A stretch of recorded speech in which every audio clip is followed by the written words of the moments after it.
Kumusta po mga kuya at ate, mga tita at tito, at siyempre kumusta mga lovey-dovey pamangkin. Napakarami nating mga free time ngayon, napakaraming oras mag-isip-isip. Ilan na ang napatawad ninyo sa mga taong nasa listahan ng mga ayaw nyo, galit kayo, meron kayong mga hinalakit, meron mga kasama ng loob na ang lalim-lalim. May napatawad na ba tayo? Paano ba talaga nagpapatawad? Paano nasasabing mag-move on? Isaiah 43:18. Forget the former things. Do not dwell on the past. So, how do you forgive? How do you forget? How do you move on? How? Yan ay tanong. At dahil naman napurga na tayo sa napakaraming lockdown-themed topics, iba-ibahin naman natin ang usapan. Kahit mga lockdown ngayon, mag-usap naman tayo ng mga ibang bagay na walang diretsyong kinalaman. Although, unforgiveness is a matter of lockdown. Para ka naka-lockdown, nakakulong pa doon sa pusong isinara mo para hindi ka pasukin ng iba, pero ikaw din hindi makalabas. So parang lockdown din yan. Pero ang tanong, how do you forgive? How do you forget? How do you move on? How to be really free from the painful past? Marami na kasi nag-try, yung mga nagpapatawad, pero biglang pagka na-trigger, galit pa rin pala talaga, lumalabas pa rin. Kahit na sinikap mo na, nagpatawaran na kayo ng iyong mga asawa, ng iyong anak, magulang, kapatid, pero mamaya nagsusumbatan na naman kayo, bumabalik, yung pala nandun, hindi man talaga nabunot. How do you really get free from the painful past? Change the past by changing the story you tell. Paano kayo makakalaya sa isang nakaraan na hindi maganda, na masakit, na mahapdi? Palitan nyo yung nakaraan. Paano pinapalitan nyo? Hindi ka na pwedeng bumalik doon. Palitan mo ang kwento tungkol doon. Katulad ni Joseph. Yung storya ni Joseph, magandang paghugutan ng paraan ng pagpapatawad, yung tunay na makakamove on ka, yung hindi kunwari lang dahil sabi ng Diyos, magpatawad ka, tapos ipapatawad ka kunwari, pero sa loob nandun pa rin pala, lumalabas din paminsan-minsan. Si Joseph, ang kanyang status from star sonship to banishment in Egypt, to slavery, and then to prison. Parang ang daming pain nun, ang daming sugat nun, ang daming mga gabi ng iyak yun, ang daming hapdi, ang daming kirot, ang daming sama ng loob, maaaring galit pa. Genesis 41:50-52. Nung si Joseph, the dreamer, ay nasa Egypt na, before the years of famine came, 2 sons were born to Joseph. Joseph named his firstborn Manasseh and said, "It is because God has made me forget all my trouble and all my father's household." So, ganito nireclaim ni Joseph ang past. Ganito niya niretel ang past. Ang anak niya, pinangalan niyang Manasseh. Na ang ibig sabihin, God has made me forget. Sabi ganun, papangalanan ko siya ng ganun kasi ang totoo ang nangyari sa buhay ko, ipinalimot na sa akin ng Diyos ang lahat ng naging hapdi, sakit at kirot ko sa bahay ng aking ama dahil sa mga kapatid ko na inapi-api ako and sold me to slavery. Nireclaim ni Joseph yung past by naming his son in a very positive way to emphasize the positive thing that God had done to him in spite of his past. Then the second son, he named Ephraim and said, "It is because God has made me fruitful in the land of my suffering." So you see, imbes na magmukmok si Joseph, lagi niyang alalahanin at i-reprise at i-replay yung mga kaapihan niya, yung pain niya, yung sorrow niya, pinangalanan niya ang anak niya na God has made me fruitful. In the very land of my suffering, umasenso ako, yumangan ako, naging makapangyarihan ako, so papangalanan ko ang anak ko na Ephraim. So you see, Joseph was reclaiming his past, retelling it in a way that was beautiful and powerful. Yung iba, paano makakalaya sa past? Yung naalala niyo yung kaapihan niyo ng bata kayo, maalala mo yung tiyo mong masungit, yung tatay mong lasenggo, yung nanay mong binggogera at chismosa. Tuwing kukwento mo yun, negative. Lagi na lang na hindi ka na pag-aral, hindi ka na bigyan ng ganitong gamit for junior and senior's prom, lagi hindi ka na bigyan ng allowance, inapi ka ng yung stepmother, ng yung stepfather, and keep retelling and retelling that your bitterness just keeps replaying, lumalalim pa yung ugat. How can you move on kung ganun? Joseph reclaimed his past by beautifying what was not beautiful. And you can do that. There was a change of story sa buhay ni Joseph. Sabi niya, God has made me forget, and I move from suffering to fruitfulness. Proverbs 23:7. As someone thinks within himself, so is he. So think of yourself as a victim, you are a victim. Think of yourself as a winner, you are a winner. Think of yourself as full of sorrow, you are sorrowful. So kung gusto mong palitan kung sino ka, palitan mo ang pag-iisip mo tungkol sa iyong sarili. Kung gusto mong palitan yung past, palitan mo ang pagkukwento tungkol sa past. Ang repackaging, yung angle ng storya. Think of your past as you want it to be. Reshape and repossess the past. Lahat sa atin na merong bahagi ng nakaraan na pangit, malungkot, madugo, hindi pwede kayo mag-move on. Kasi lagi maalala. Magpe-pretend ka lang na nag-move on, pero hindi. Pag na-trigger, bumabalik. Kailangan balikan nyo yung kwento at ibahin nyo ang pagkukwento doon. Hanapan siya ng pinakamagandang version na totoo rin, na hindi yung binubola mo lang sa sarili mo. At yun ang i-play up, yun ang pataasin, yun ang i-lift out. Kung pangit ang kwento ng past mo, ang pangit doon ay maaaring perception mo lang. So you can go back to your past and change your perception. Kaya mahalaga yung binabalikan mo yung nakaraan, hindi lang lilimutin, tatabunan, magpe-pretend it never happened. No, you can never forget that way. Balikan mo siya, hanapan mo na maganda, at yung maganda na yun, ang ikwento mo na, yun ang gawin mong main feature ng yung storya.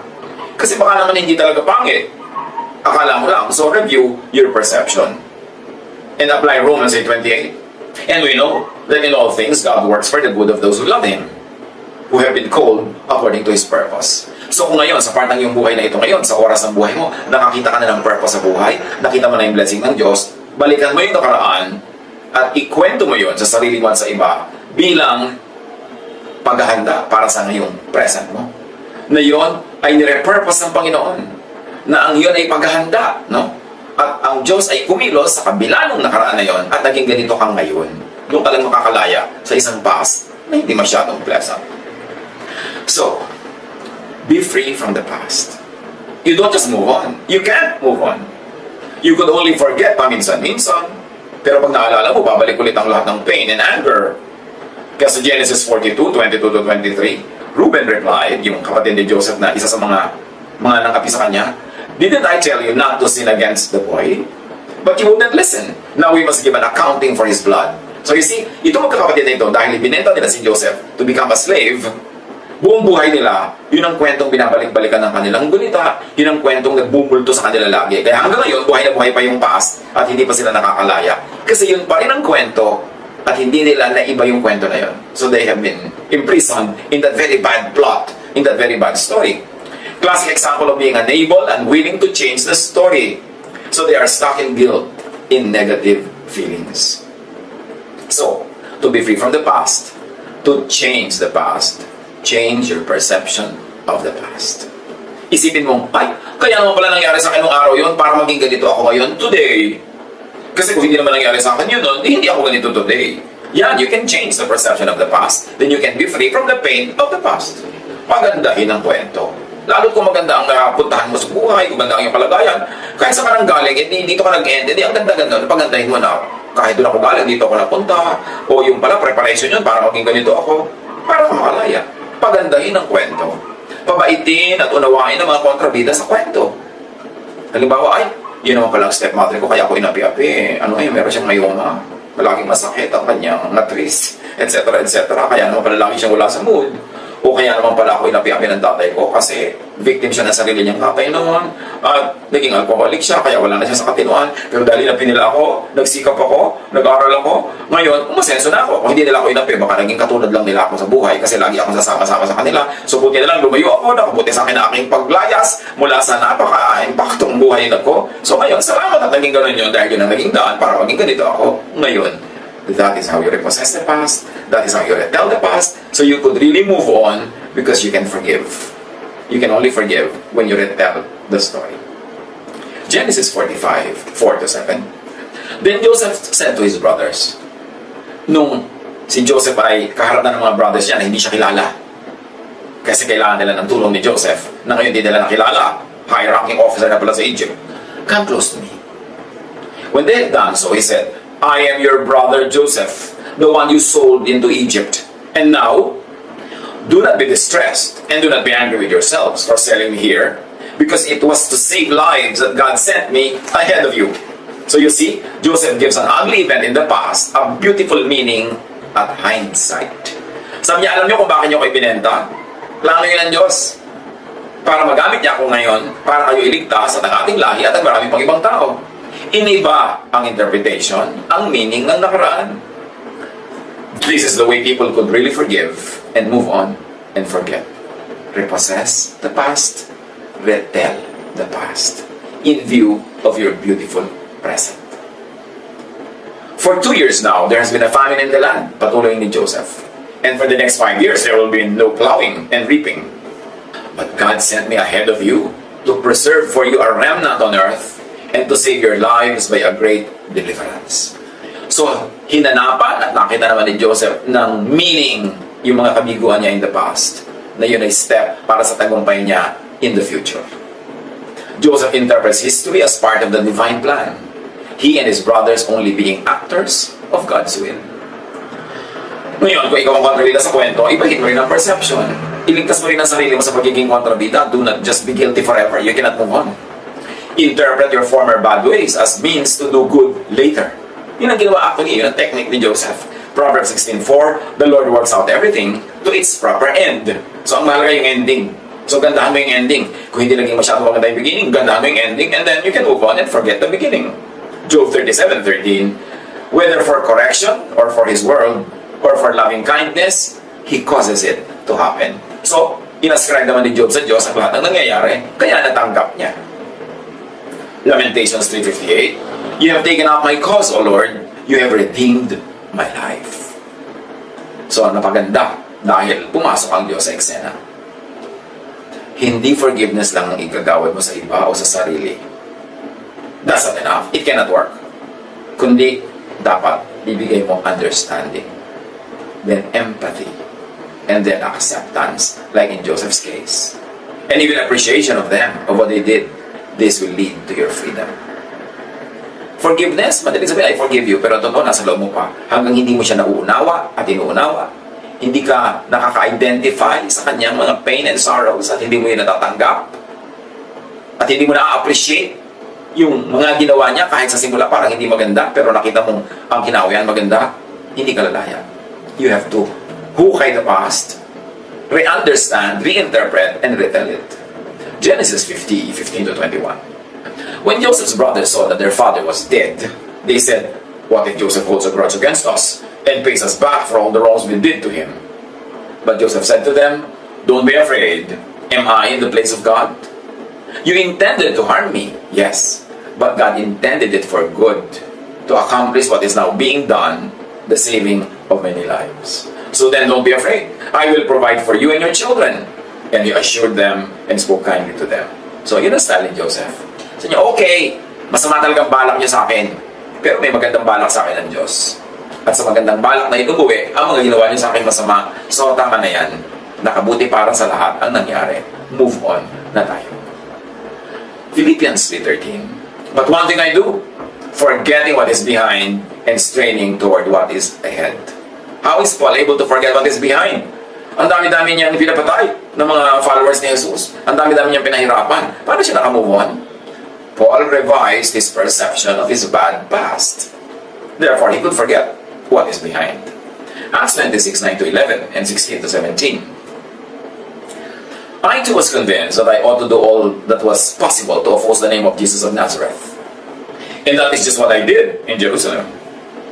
On the authority of the chief priests, I put many of the Lord's people in prison. And when they were put to death, I cast my vote against them. Many a time I went from one synagogue to another to have them punished, and I tried to force them to blaspheme. I was so obsessed with persecuting them that I even hunted them down in foreign cities. Until Jesus talked to Paul, according to the report of Paul. Nasabi sa kanya ni Jesus, now get up and stand on your feet. So remember, get up, stand on your feet. Recovery yan.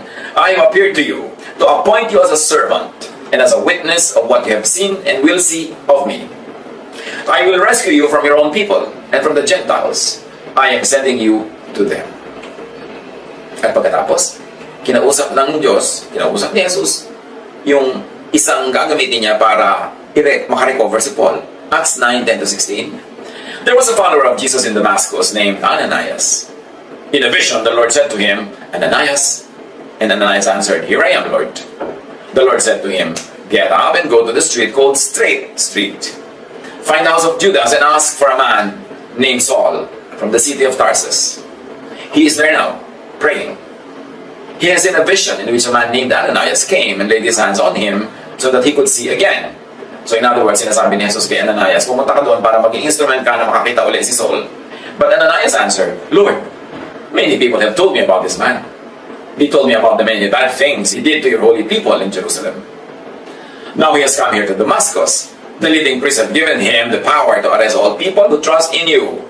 So in other words, ang thesis dito ni Ananias, a bad past, I or we will not forget. Bad ang past ni Paul. But the Lord said to Ananias, go. I have chosen Saul for an important work. I want him to tell other nations, the rulers, and the people of Israel about me. I will show him all he must suffer for me. So, there's another formula here to forget.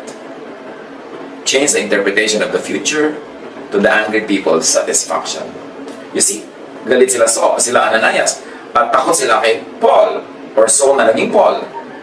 Pero ang sabi ng Panginoon, hayaan mo na, may iutos ako sa kanya, marami siyang gagawin, at magdudusa siya ng sobra-sobra dahil sa akin.